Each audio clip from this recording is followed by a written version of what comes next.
헬렌 켈러라고 아시죠? 너무나 유명한 분이기 때문에 교과서에도 실린 것으로 제가 기억을 하는데 눈을 보지 못하는 분이시죠. 근데 이분이 사흘만 볼 수 있다면이라고 하는 책을 썼어요. 거기에서 이런 이야기를 하셨습니다. 만약 내가 사흘간 볼 수 있다면 첫날에는 나를 가르쳐준 설리번 선생을 찾아가 그분의 얼굴을 보겠습니다. 그리고 산으로 가서 아름다운 꽃과 풀과 빛나는 노을을 보고 싶습니다. 둘째 날엔 새벽에 일찍 일어나 먼동이 터오는 모습을 보고 싶습니다.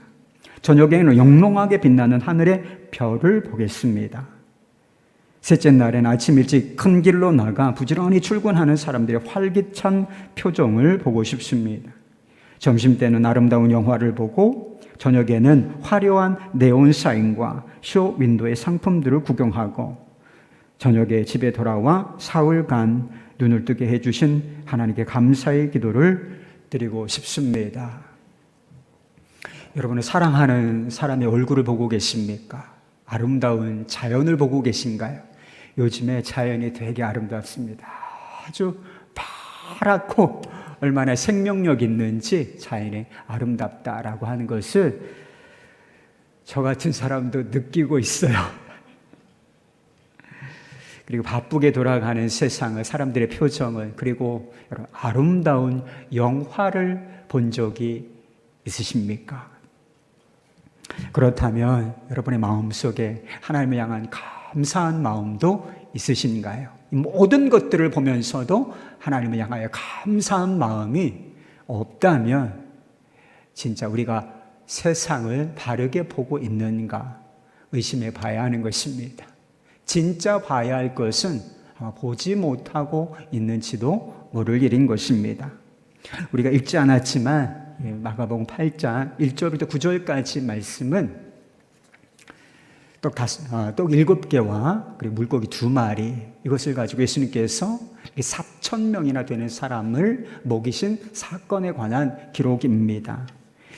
일반적으로 칠병이어의 기적이라고 오병이어와 구별되는 칠병이어의 기적이라고 불려지는 것입니다. 이것이 의미한 바가 있어요. 우리가 삶에 결핍이 있고 육체적인, 정서적인, 영적인 부족함들을 항상 가지고 안고 사는 사람들인데 예수님이 진정한 만족을, 배부름을 주실 수 있는 분이시다. 이런 의미를 담고 있는 기적, 이것이 바로 칠병이어 사건인 것입니다.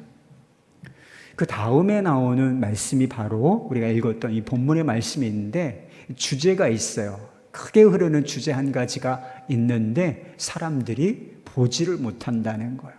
보지 못하는 세 부류의 사람들이 나오는데 다 우리와 관련되어 있는 그런 부류의 사람들입니다. 첫 번째 부류는 어떤 사람들인가? 바리새인들이었습니다. 예수님께서 칠병이어의 사건을 일으키신 이후에 사역지를 달마누다라고 하는 지방으로 옮기셨습니다. 달마누다라고 하는 것은 여기에만 기록되어 있어요. 이해하기가 어렵습니다. 그런데 다른 복음서에 보면 지명을 좀 다르게 표현하고 있는데 마가단, 우리가 아는 지명으로는 막달라 마리아가 있잖아요. 바로 이 지역 출신이었던 것입니다. 그때 바리새인들이 예수님을 찾아와서 하늘로부터 오는 표적을 구하는 장면을 보게 됩니다. 당신이 정말 하나님께로부터 온 사람이라면, 하나님께서 우리 민족을 위하여 보내실 그 사람이라면 당신이 우리에게 그 사람이라는 증거를 좀 보여주십시오 라고 표적을 요구하고 있는 것입니다. 그러나 예수님께서는 그들에게 표적 보여주시기를 단호히 거절하셨다라고 하는 것이지요. 왜? 자신을 입증할 수 있는 좋은 기회일 수도 있는데 예수님께서는 이 표적 보여주시기를 단호히 거절하신 것일까? 진짜는 자신이 진짜라고 하는 것을 입증할 필요가 없습니다. 여러분, 우리가 진짜 그리스도인입니까? 그것을 무엇으로 입증하죠? 그냥 우리의 삶이 입증하는 거예요. 우리의 태도가 입증하는 것입니다. 따로 보여줄 게 없어요. 진짜는 그런 것입니다. 가짜가 자꾸 자꾸 자신이 진짜라고 하는 사실을 입증하려고 시도하는 것이지 진짜는 그 진짜임이 명확하게 드러나게 되는 법인 것입니다. 또 하나 이유가 있는데 표적이 믿음을 생산할 수 없다는 사실을 너무나 잘 알고 계셨기 때문인 것입니다. 바리새인들이 표적, 기적이라고도 할 수 있죠. 정확하게 같은 것은 아닌데 기적이 표적이 될 수 있는 거예요. 바리새인들이 무슨 기적을, 표적을 보지 못했기 때문에 예수님을 알아보지 못한 것인가? 믿지 않은 게 아니었어요. 그들은 예수님이 행하시는 기적들을 다 보았습니다. 권위 있는 말씀으로 회당에서, 그리고 거리에서 가르치시는 말씀, 그것을 들었습니다. 그리고 각색 귀신 들린 자들, 더러운 귀신자들을 내어 쫓으시며 그들을 온전케 하시는 모습을 보았단 말입니다.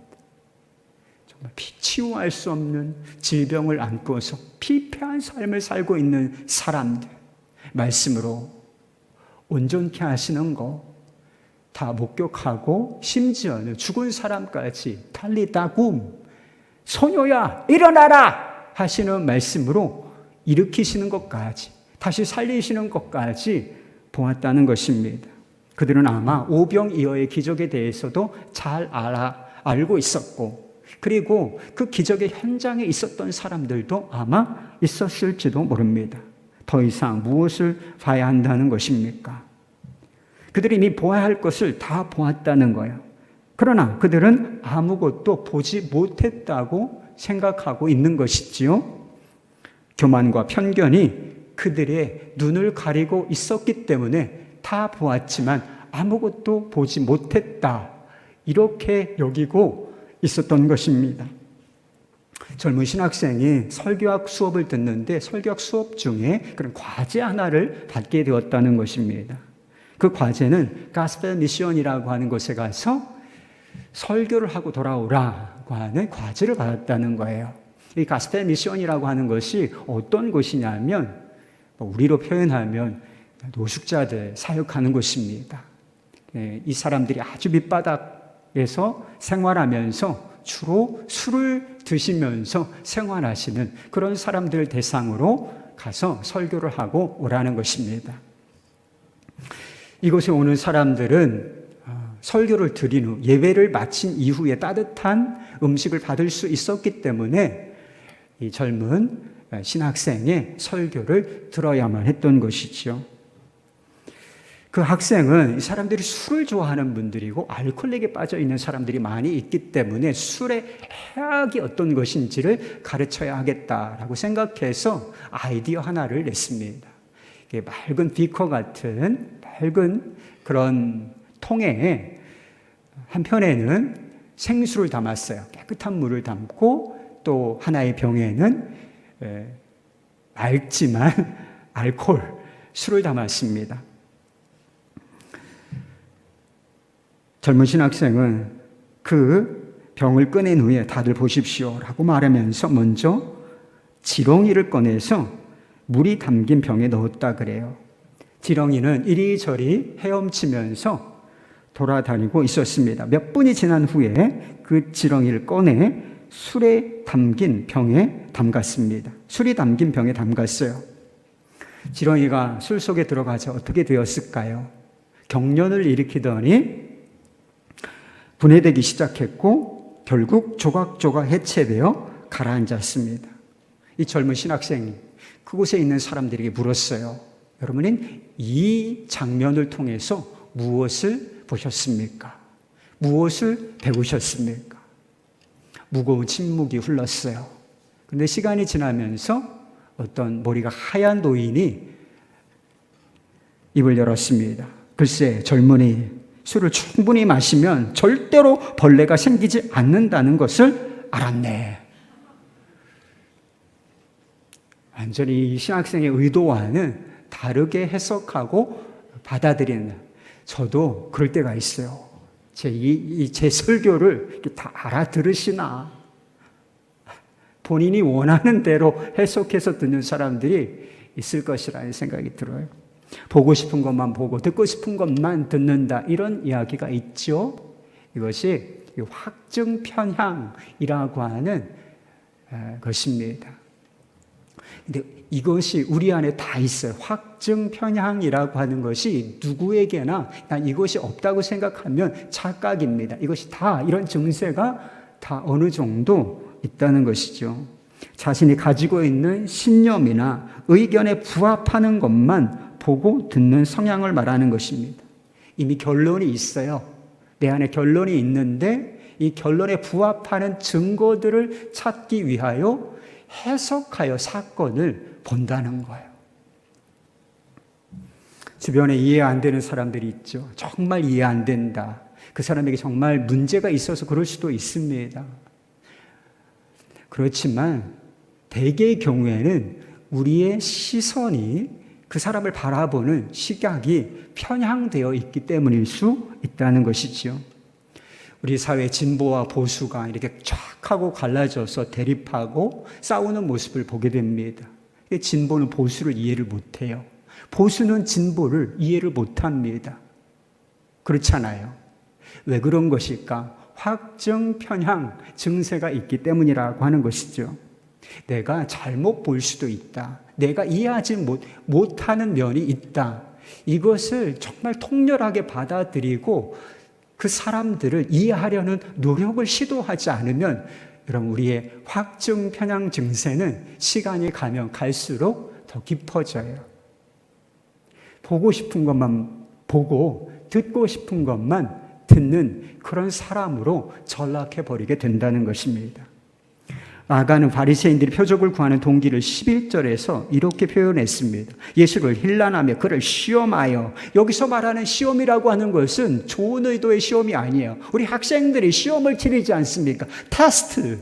이것은 좋은 의도로 학생들의 실력을 향상시키기 위함이라는 것이죠. 그런데 여기서 바리새인들이 예수님을 시험한 것은 그런 긍정적인 의도가 아니고 좋은 의도 또는 중립적인 의도에서의 시험이 아니라 나쁜 의도의 시험을 말하는 거예요. 마귀가 광야에서 예수님을 시험했다고 하지 않았습니까? 마귀가 예수님을 시험했다고 했을 때 그 시험의 의미가 바로 이 시험의 의미였습니다. 표적을 구하는 동기 자체가 이미 한쪽으로 악한 쪽으로 완전히 기울어지고 편향되어 있었다라고 하는 것을 보여주는 것입니다. 편향된 시각을 가지고 있는 사람들에게 예수님이 행하신 일이 제대로 보일 리가 있었겠습니까? 예수님께서 드러내시는 하나님의 나라를 가져오시고 하나님의 나라가 어떤 나라인지를 말씀으로 자기 삶으로 사역으로 드러내 보여주시는 그분이 바로 예수님입니다. 그게 제대로 보일 리가 있었겠는가 하는 것입니다. 그러다 보니 다 보고도 아무것도 보지 못한 것처럼 말하고 있는 거예요. 그리고 예수님을 보지만 오히려 예수님께서 하신 일들을 나쁜 쪽으로만 해석하고 바라보고 있는 것을 보게 돼요. 예수님께서 더러운 귀신 들린 사람들 쫓아주시고 그들을 온전케 하셨죠. 잘하신 일이죠. 그런데 이 사람들은 예수님께서 어떻게 이 귀신을 내어 쫓는가? 바알세불이 짚혔다 이렇게 표현했어요. 귀신의 왕이거든요. 마귀의 힘을 빌어서 귀신을 내어 쫓는다 이렇게 예수님을 비난한 적이 있습니다. 예수님께서 안식일에 회당에서 손 마른 사람, 손이 굽어서 펴지지 않는 이런 장애를 가진 사람을 고쳐주신 일이 있어요. 이 동기가 뭐예요? 이 사람을 불쌍히 여기는 마음, 선한 마음에서 나온 것이지요. 그런데 이 장면을 보고 바리새인들이 어떻게 이해하는가? 예수님의 선한 모습을 본 것이 아니라 안식일을 어겼다라고 얘기했어요. 예수님을 귀신 들린 자, 죄인 이렇게 보았다는 것입니다. 프레임을 씌운다는 이런 표현이 있어요. 프레임을 씌우는 거예요. 이런 프레임을 계속하여 끌고 가서 나중에 예수님을 십자가에 못 박아 죽이는 데까지 사용하게 되는 것을 보게 됩니다. 이런 완악한 마음이 이토록 무서운 것입니다. 사람을 죽일 수도 있어요. 편향된 시각에 이렇게 무서운 거라는 거예요. 완악한 마음과 지독하게 편향된 시각을 가지고 있었던 사람들에게 표적을 보여준다 한들 그것이 무슨 소용이 있겠습니까? 예수님께서 그들에게 보여주실 수 있는 것, 깊은 한숨과 탄식. 어찌 이렇게 사람들이 악할 수 있느냐? 모든 것을 다 갖추고 모든 것을 아는 것처럼 행세하는 이들이 어찌 이렇게 분별력이 없느냐? 악하냐? 이렇게 탄식하실 수밖에 없었다고 말씀하고 있습니다. 보지 못하는 두 번째 부류가 있는데 그는 예수님의 제자들이었습니다. 예수님께서 제자들과 함께 배를 타고 가시다가 그 배 안에서 제자들이 주의하고 경계해야 할 것을 말씀해 주셨습니다. 이 배 안이 제자들에게 가르치는 교실과 같은 역할을 했었던 것이지요. 직전에 바리새인들과 어떤 충돌, 논쟁 이것을 경험하셨기 때문에 그런 것인지 그들과 헤롯의 누룩을 주의하라 이렇게 말씀하셨어요. 바리새인과 헤롯의 누룩이 무엇을 의미하는가? 본문 말씀에는 명확하게 나와 있지 않지만 마태복음, 누가복음 이런 것에 보면 바리새인들, 사두개인들 이런 사람들을 향하여 이 누룩이라는 표현이 사용되었을 때 그들의 가르침이라고 말하고 있습니다. 그리고 그들의 위선적인 행동, 겉과 속이 다른 위선을 주의하라 이렇게 말씀하시기도 하셨습니다. 그런데 이 사람들 바리새인들과 헤롯을 한데 묶으셨는데 공통점이라고 하는 것은 예수님을 반대했다는 거예요. 그리고 예수님께 위협적인 존재였고 그리고 결국 예수님을 죽이려고 하는 의도를 가진 사람들이었다라고 하는 것입니다. 예수님이 가르치시는 진리에 대한 도전과 앞으로 다가올 실제적인 도전 이것에 대해서 너희들이 주의해야 할 것이다. 경계해야 할 것이다. 정신 똑바로 차리라! 이렇게 말씀하셨던 거죠. 그런데 제자들이 예수님의 말씀의 의도와는 전혀 다르게 이 말씀을 받고 해석하는 것을 보게 됩니다. 누룩이라고 하는 것을 먹는 떡과 연결시키고 있는 모습을 보게 되는 것입니다. 누룩이라고 하는 것이 빵을 만드는데 떡을 만드는데 사용되는 것이기는 하지만 우리가 생각해도 이 누룩이 그 누룩은 아니잖아요. 그렇지 않나요?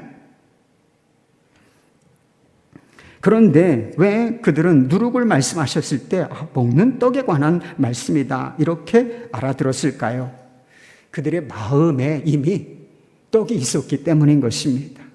먼 거리를 여행하려면 배에 오를 때 뭘 준비해야 됩니까? 먹을 양식, 최소한 다음 끼 먹을 양식을 준비해야 하는데 누가 담당인지 다 잊은 거예요. 떡을 아무도 챙겨온 사람이 없어. 상해를 하다 보니까 배에 우리가 가진 것이 떡이 한 개밖에는 없다라고 하는 이 결핍, 이것을 발견하게 되었던 것입니다. 우리가 떡을 가져왔어야 하는 건데 먹을 것도 없이 앞으로 다음 사역은 어떻게 할까? 이런 생각에 사로잡혀 있으니까 누룩을 조심하라라고 하는 말씀이 왜 이렇게 준비성이 없어? 왜 너희들이 떡을 가져오지 않았느냐? 이런 말씀으로 그들이 생각했다라고 하는 것입니다. 예수님께서는 영적으로 아주 심각한 말씀을 하는데 제자들은 다음 끼니 먹을 걱정을 하고 있는 것이지요. 깨닫지 못하는 제자들을 향한 답답함이 얼마나 크셨는가.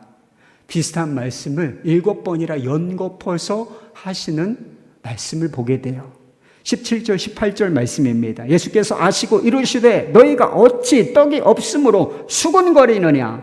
아직도 알지 못하며 깨닫지 못하느냐. 너희 마음이 둔하냐? 너희가 눈이 있어도 보지 못하며 귀가 있어도 듣지 못하느냐? 또 기억하지 못하느냐? 바바바바바박 하고 말씀을 쏟아내지만 다 의미는 비슷한 거예요. 이렇게 마음이 둔하고 깨닫지 못하고 보지 못하는 답답한 심정이 녹아 있는 거죠. 제자들은 이미 예수님께서 행하시는 놀라운 일들, 특별히 오병이어, 칠병이어의 기적을 경험한 사람들입니다. 아무것도 없어요. 아무것도 없는 빈들 광야에서 오직 예수님 자신에게만 속한 능력으로 거기에 있는 수천 명이나 되는 사람들을 배불리 먹게 하시는 이 장면, 이 기적의 현장 가운데 있었던 사람들이죠. 그것도 기적이 한 번이 아니고 두 번이란 말입니다. 그런 일을 행하실 수 있는 예수님께서 지금 배 안에 자기들과 함께 계십니다. 그러면 어떤 상황이든지 예수님이 우리와 함께 계신 것으로 충분하다, 이런 믿음을 가져야 마땅한 거란 말이에요. 다 봤어. 예수님이 어떤 능력을 가지고 어떻게 필요를 공급해 주실 수 있는지를 다 목도한 자들이라는 거예요. 그런데 여전히 우리에게 떡이 없다, 이렇게 걱정하고 있는 제자들의 모습, 예수님께서 얼마나 답답하셨겠습니까?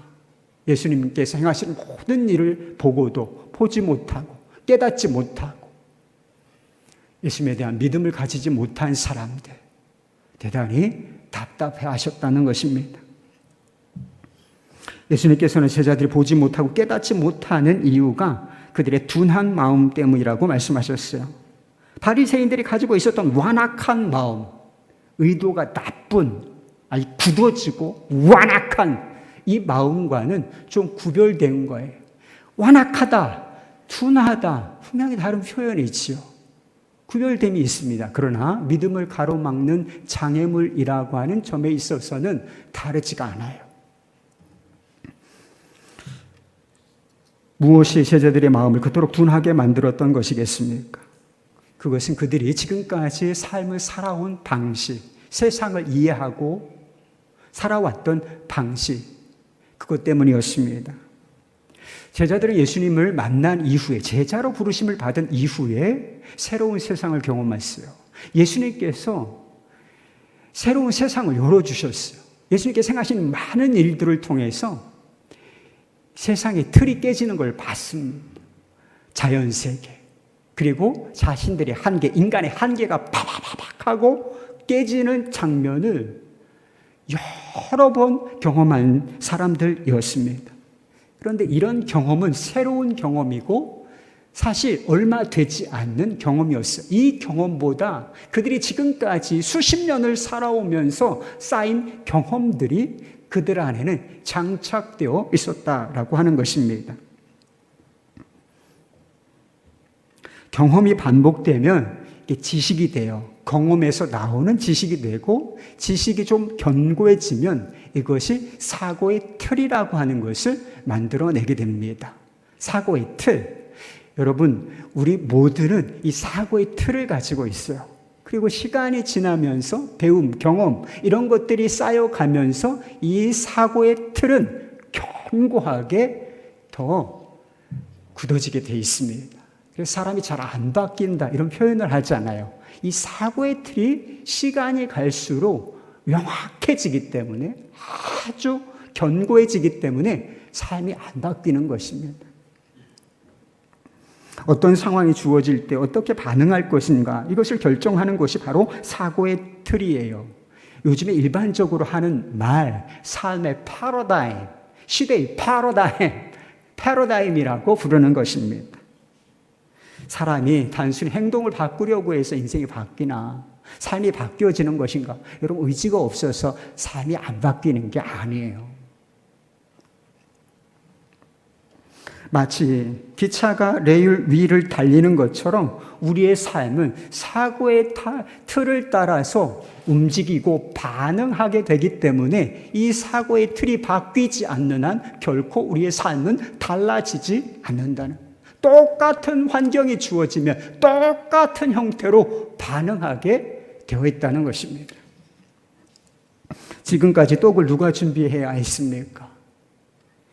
떡이 없으면 어떤 상황이 벌어졌겠나요? 스스로 떡을 준비하지 않으면 굶어야 한다. 그리고 결핍이라고 하는 것은, 부족함이라는 것은 삶의 대단한 위협이고 불안한 요소이다. 이 사고의 틀을 가지고 있었기 때문에 바리새인과 헤롯의 누룩을 주의하라라고 하는 말씀을 들었을 때, 떡 안 가져왔지, 이 떡 없음을 주님께서 말씀하시는 것이구나, 준비하지 않았다라고 하는 것을 책망하시는 말씀이구나 라고 하는 식으로 자동적으로 해석이 되어버리고 말았던 것입니다. 과거, 예수님을 만나기 전 과거, 세상 속에서 살았던 이 과거 중심의 사고의 틀, 이 패러다임, 여기에 그들이 묶여 있었기 때문에 이것이 새로운 믿음의 틀, 이것을 갖는 것을 가로막았다라고 하는 것입니다. 한 자매가 신학생과 교제를 하게 되었다 그래요. 교제가 길어져서 이제 자매가 자기 부모님에게 소개를 시키려고 이 형제를 집으로 데려갔습니다. 저녁 식사를 마치고 아버지 장인될 분이 서재로 이 젊은 형제를 불렀다 그래요. 앞으로 우리 아이와 살 집은 장만할 수 있겠는가? 청년이 대답했어요. 주의 일을 하면 하나님께서 공급해 주실 것입니다. 아버지가 다시 물었어요. 결혼하려면 돈이 좀 필요할 텐데 준비된 것은 있나?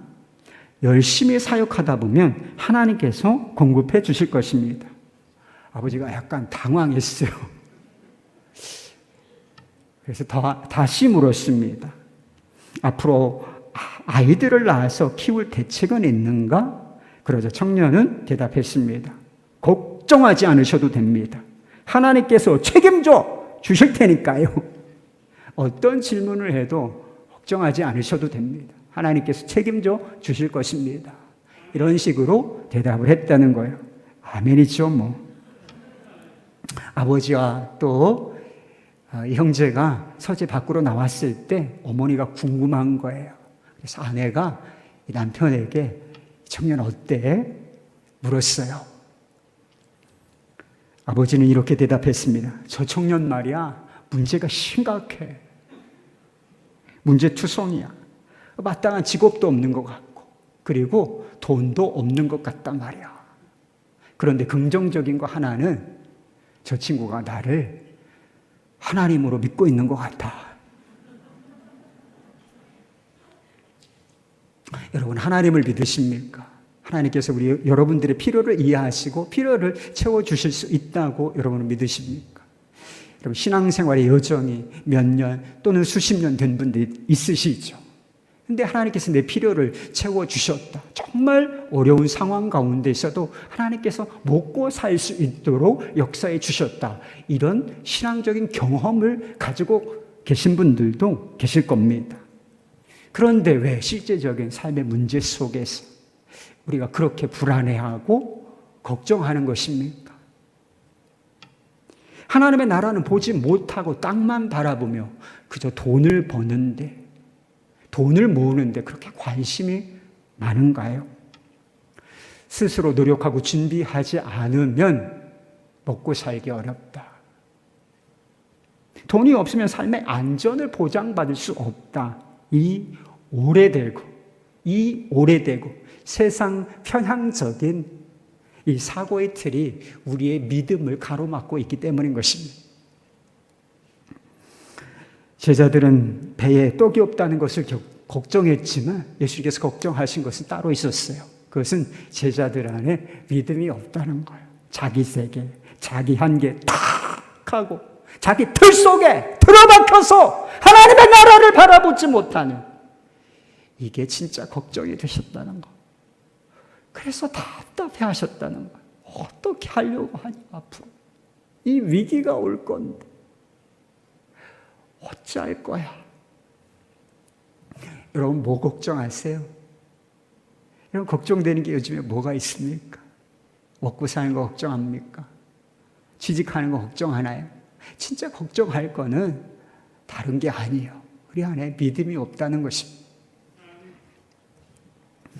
보지 못하는 세 번째 부류는 맹인이었어요. 육신적인 맹인이었습니다. 예수님과 제자들이 베세다라고 하는 지역에 이르셨을 때 사람들이 맹인한 사람을 데리고 와서 고쳐주시기를 구해요. 이 맹인을 고쳐주시는 장면을 보면 지난주에 우리가 살펴보았던 귀 먹고 말 못하는 사람을 고쳐주신 방식과 대단히 닮아 있다는 사실을 알게 됩니다. 이 사람을 데리고 왔을 때 그 무리 가운데 세워두지 아니하시고 그 사람을 따로 데리고 가시는 거. 그리고 이 사람의 환부, 고통의 부위에 손을 얹으시고 침을 바르시는 거 다 똑같아요. 똑같습니다.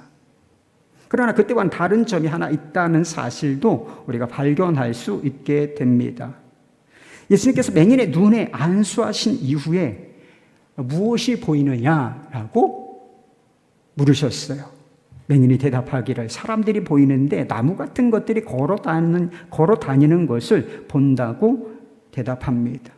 예수님의 안수하심으로 말미암아 눈이 뜨였어요. 이게 보게 되었단 말이에요. 그런데 완전히 보게 되었는가? 그렇지 않다는 거예요. 여러분, 카메라 초점이 뿌연 경우가 있잖아요. 초점이 맞지 않아서 뿌연 경우. 그래서 명확하게 사물을 인식할 수 없는 그런 경우가 있을 수 있는데, 마치 이 사람이 눈을 떴는데 초점이 맞지 않아서 분별력을, 사물 온전하게 분별할 수 없는 그런 단계였다라고 하는 것입니다. 예수님께서는 다시 한번 안수하셨고, 그때서야 비로소 이 사람이 모든 것을 밝히 아주 선명하고 깨끗하게 바라볼 수 있게 되었다라고 말하고 있습니다. 예수님께서 누군가를 고치실 때 이렇게 반복적으로 안수하여 고치신 경우가 있나? 없어요. 이 사람이 신약 성경의 복음서에 유일합니다. 왜 예수님께서는 맹인을 단번에 고치지 않으셨을까? 능력이 없으셨기 때문은 아니라는 것이 분명하죠. 죽은 사람도 단번에 일으키셨는데 맹인을 단번에 치유하시지 못할 이유가 뭐가 있겠습니까? 영적인 의미가 있는 것입니다. 그리고 이 맹인을 고치는 사건이 앞에 나와 있는 바리새인들, 완악한 마음을 가지고 보지 못하는 자들, 그리고 제자들, 둔한 마음으로 깨닫지 못하는 자들, 이 다음에 맹인을 고치시는 사건이 기록된 이유가 있는 거예요. 해설과 같은 것입니다. 마음이 둔하여 깨닫지 못하는 자들, 자신의 세계와 들 속에 갇혀서 믿음의 눈을 뜨지 못하는 자들, 예수님께서 그냥 내버려 두시면 희망이 없는 사람들이, 믿음을 가질 가능성이 없는 사람들이라는 거예요. 그런데 우리 예수님께서 그들을 내버려 두시지 아니하고 반복적으로 그들을 터치, 그들을 마음을, 눈을 어루만지사 그들의 눈을 뜨게 해 주실 것이다 라고 하는 사실을 암시하고 있는 것입니다. 결국은 예수님의 신실하심과 자비하심이 제자들의 영적인 눈을 뜨게 하실 것이다, 이런 의미를 담고 있는 것입니다. 다음 주에 나올 말씀을 보면 베드로가 예수님을 그리스도라 라고 고백하는 장면이 나옵니다. 그동안 예수님을 이해했던 그런 이해와는 차원이 다른 그런 고백이었던 것이죠. 그러나 그 고백은 완전한 것은 아니었습니다. 나무 같은 것들이 걸어가는 것을 보나이다, 그런 수준이었어요. 그러나 예수님께서는 거기서 멈추지 아니하시고 반복적으로 제자들을 만져주셨다는 거예요.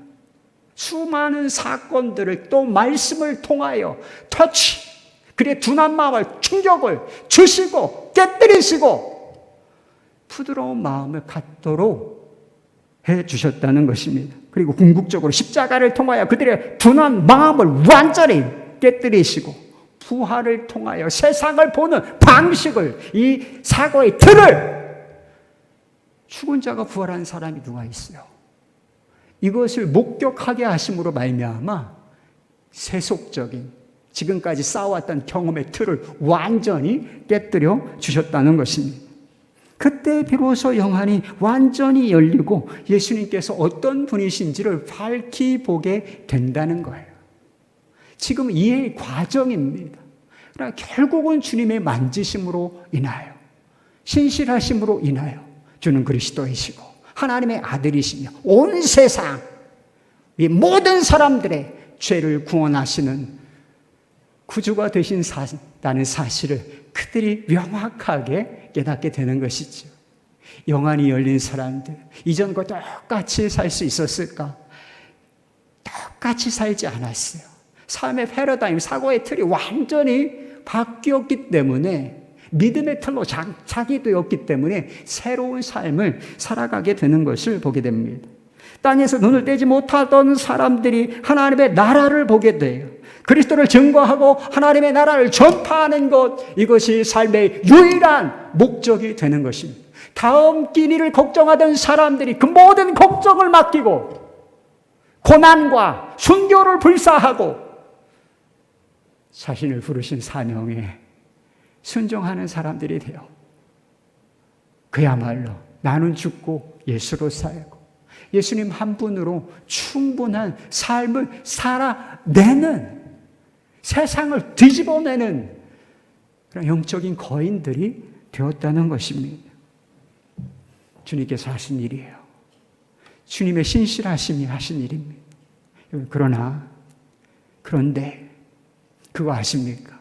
그 일, 제자들 가운데 하셨던 그 일을 지금 제자라고 불리는, 그리스도인이라고 불리는 우리 안에서도 행하시기를 원하신다는 사실을 말입니다.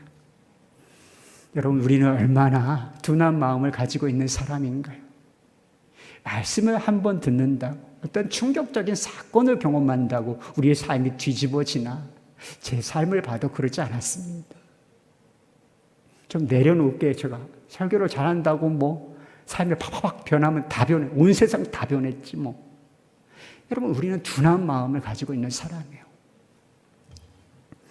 얼마나 세상 중심적이고 과거 중심적이며 그리고 편향된 사고의 틀을 가지고 있는 사람들인지 모른다는 거예요.